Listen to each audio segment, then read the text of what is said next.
My name is Gavin Evans, and this is my review of Titanic. And this review will have spoilers, so there's your warning. But this movie is one of my favorites of all time, and when I say one of my favorites, I mean my second favorite. I have always loved this movie and always will, and just when it ended again tonight, saw it for the second time on the big screen, you're just taken back by how incredible it is in every single aspect. The theater was actually pretty busy, and for the last half hour, you could hear most of the theater in tears. And when it ended, there was a bunch of teenagers who were just like, that was actually amazing. And it was just nice to hear that. To hear people appreciate one of the best of our time. But let's get into it, beginning with the story. And there's two different aspects of the story here. You've got the bookends with Bill Paxton, and then you've got the main story itself on the Titanic. And I actually really like the bookends. You've got Bill Paxton exploring the wreckage, and you just realize on every rewatch just how so many objects, so many rooms have so much history behind them. And then we've got Rose coming in to tell the story of what happened. And it shows just how much everything stayed with her and how it kept pushing her forward in life. And there's something just so powerful about that.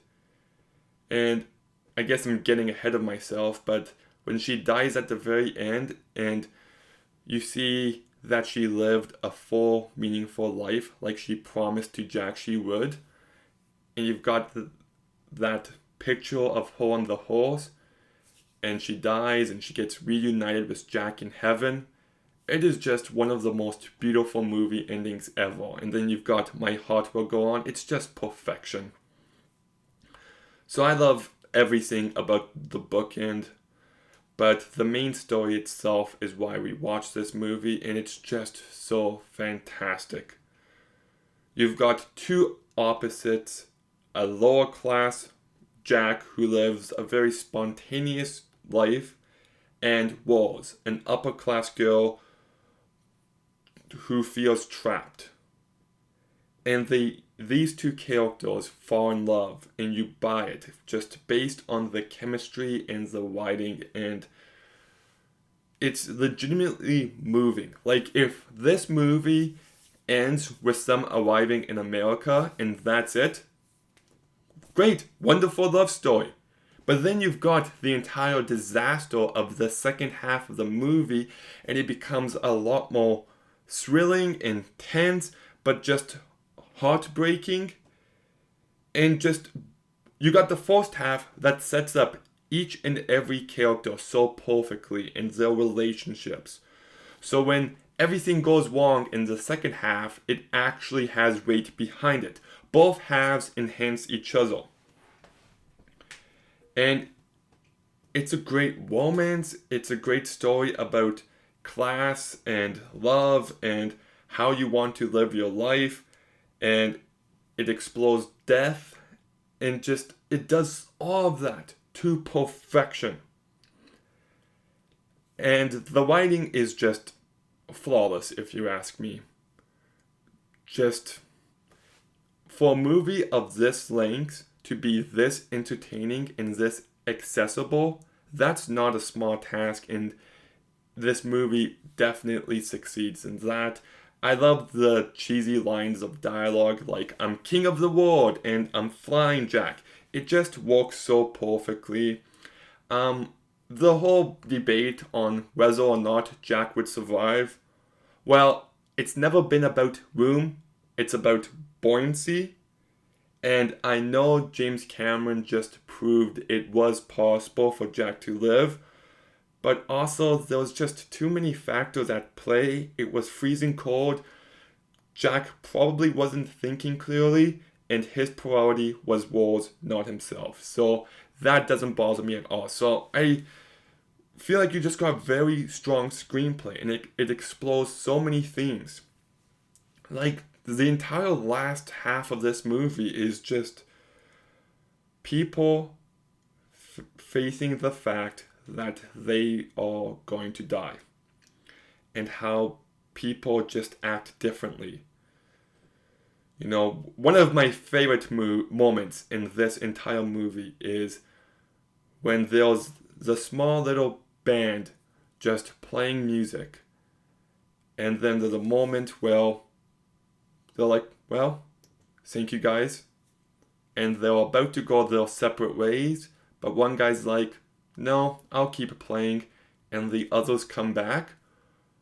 Like, for a couple characters that you don't really know, you just feel heartbroken for them in that moment. And then you've got this beautiful montage of the captain owning up to his mistakes and his willingness to go down with the ship. Same with Mr. Andrews. You've got this mom reading this story to her kids.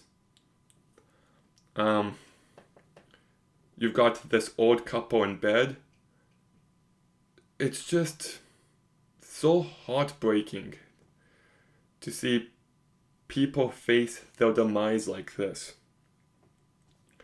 And you know, when the Jack and Rose are running up the ship, you just see people jumping off, just giving up, and it's just terrifying. But you also see some people who will do anything to save the people they love. But there's also people who will put everyone else in harm's way to try to prevent their own demise. It's just such a tragic movie, but it's filled with moments of beauty. And you know, at the end of the day, rich or poor, we are going to face our death. And it's just so emotionally powerful. And you know, at the end, when the ship is down and you just hear all the screaming, it is haunting. It is terrifying. And then the one boat goes back and it's just like a sea of dead people. And man, just utterly heartbreaking. This movie is also about love and how true, genuine love brings purpose into both of your lives. And how when that person you love is gone, they'll live on in your heart. And it's just the greatest force on the planet, and it's what makes life worth living. And you just feel every bit of emotion you need to heal. It also just explores life and how you choose to live it so perfectly. You know, Jack's speech is pretty iconic at this point, but I figure life's a gift, and I don't intend on wasting it. So you gotta make each day count. And it's so simple, but it's so true. And it's also about like who you choose to be in life. And one of my favorite moments is when Jack and Rose are at the party in third class, and they're just having a great time dancing, and the music is fantastic in that moment. And then it cuts to, you know, the rich folks just smoking cigars and talking, and I really love that moment. And it just deals with the separation of the classes, and in such a pitch perfect manner, how some people view the wealthy as more worthy to live, which is just terrible. And then how the lower class people have less in life, but because of that, they find a way to be more appreciative of what they have, and how whatever class system you belong to can have an effect on your character, but there's just universal ideas of love and death and life that just appeal to everyone. And the fact that the lower class people are literally locked on their level is terrifying. And yeah, so it deals with many themes in very effective manners. I think the musical score by James Horner is just one of the best. The sorry about that, but it's just so haunting but so beautiful, and it just elevates every single moment it's present in. It just adds so much emotion, and it's just one of the greatest scores ever composed. My Heart Will Go On is such an iconic song, and this movie is just brilliantly directed. James Cameron is my favorite director. I think the guy is the greatest of all time. And he just really brings it here on a directing level. Like, visually, it is remarkable. The visual effects from 1997 look better than most movies nowadays. The cinematography is incredible. The editing is great. Like I said, it's over 3 hours long and it just flies by. This is the best paced movie to ever exist, and it builds so incredibly well. The sound design is fantastic, the production design, and just the moments when the ship is falling apart and flooding, it's just brought to life in such effective manner. And this movie's also filled with energy and personality, but it also finds time to slow down during those quieter moments. So I love that, and there's just so many favorite scenes I have. I mentioned the dinner scene of Jack's speech and him trying to find his place in this upper class. The Irish dancing, like I said, it's a very fun scene. But Jack being handcuffed and the water getting higher and higher is so tense. And I love the moment when Jack brings Rose to the boat and she gets on it and she sees all the wives and moms and kids looking up at the men in their life and just bawling their eyes out, and she looks up at Jack and there's flare going up above him, and she gets off and the music picks up and then she hops off the boat. It is such a beautiful moment. You know, she knew that Jack wasn't going to make it off the boat, and she'd rather die with him than live without him. But she's still determined to live and try and just be with him, and I love that. And then you've got Cal taking out the gun and chasing them down. That's a really great, thrilling sequence. I do love the one line War says to Cal, "I'd rather be his whore than your wife." And then she spits on him, which is great payoff to when she learns to spit from Oreo. Then them trying to get back up and the guards won't let them. Oh, there was that one guy who is clearly in a rush, but then he looks back and he's just like, this will be in my conscience. And then he drops the keys and he's just like, oh, that's my excuse. I'm free to go now. I can say I tried. Like, just one character who's there for 1 minute has so much more depth to him than so many other characters in so many other movies. That's what I love about this one. And the scene when the ship is coming down. And I love how early on they tell you exactly how the ship is going to fall apart. So when it happens later in the movie, you know what to expect. And when the ship is just coming down like this and the water's getting closer and closer, it is just so heartbreaking and tense and thrilling. And just the entire last 30 minutes is just devastating. I do love the one line Jack says to Rose, "Winning that ticket was the best thing to ever happen to me." He's a few minutes away from death, and yet he's glad that he met Rose and that he could help her out in the way he did. And it's just so beautiful. It really is. And there's so many other moments I could mention because just this movie is amazing 100% of the time.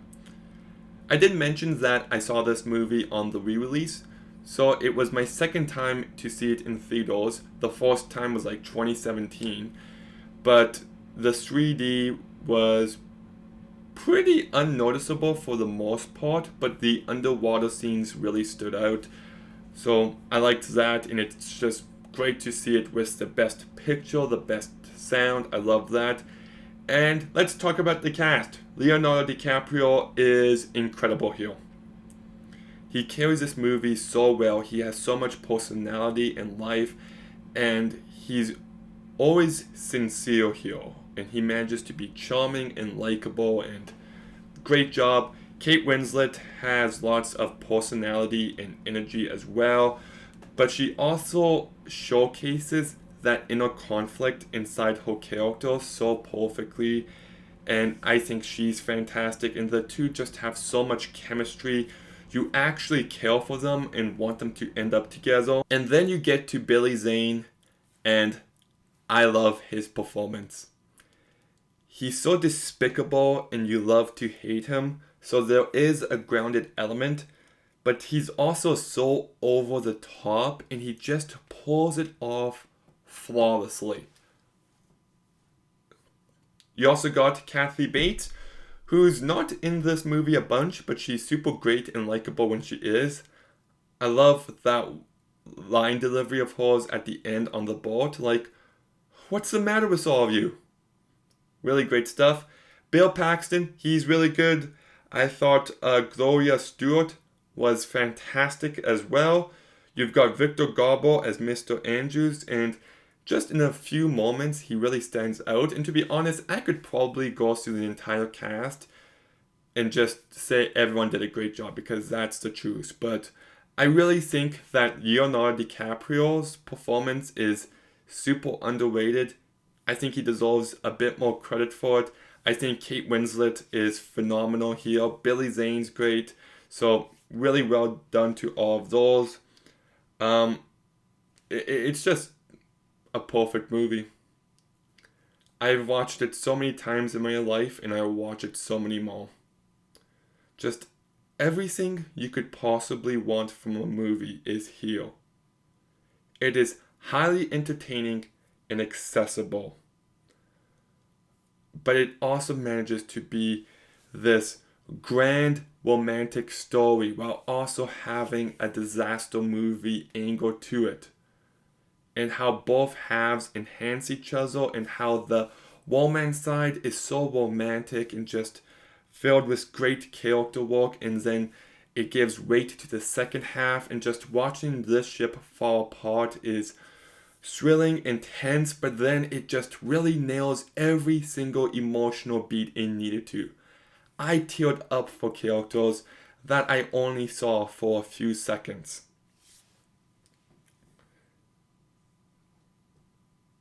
And it's just so sincere and thoughtful. It makes you feel a wide range of emotions. Like, it's just completely emotionally loaded. The characters are so well written with lively performances behind them. There's not an ounce of cynicism. It's an epic story. The direction is incredible. The visuals are breathtaking. The score by James Horner is one of the best ever. It's perfectly paced. It's one of the greatest movies to ever exist. I love it. I don't typically do this, because I think if you give a perfect score to a movie too often, it loses its specialness. So I've been very open about the fact I give Last of Us Part 2 and Arcane and Last of Us 1 a perfect score. But this rewatch, I think I have to give a few of my favorite movies a perfect score, because I just watch this and it's just so beautiful and just so heartbreaking. It's just so good. Titanic gets a 10 out of 10. To understand how good this movie is, I saw it with family, and there's one family member who falls asleep all the time, and he stayed awake for this entire movie. That's how good this movie is. And one more thing I want to mention is that last week I was going to see Knock at the Cabin or Living, but I decided on seeing Avatar 2 for the fourth time. Yeah, I love that movie so much. My first review was way off. That movie has creeped up to being one of my favorites. Like, I love it, and it just blows my mind watching two James Cameron movies a week apart. He's just the best director. But have you seen Titanic? What did you think about it? Let me know in the comments down below. Make sure you like, comment, subscribe. Stay tuned for some more videos soon. And Gavin out.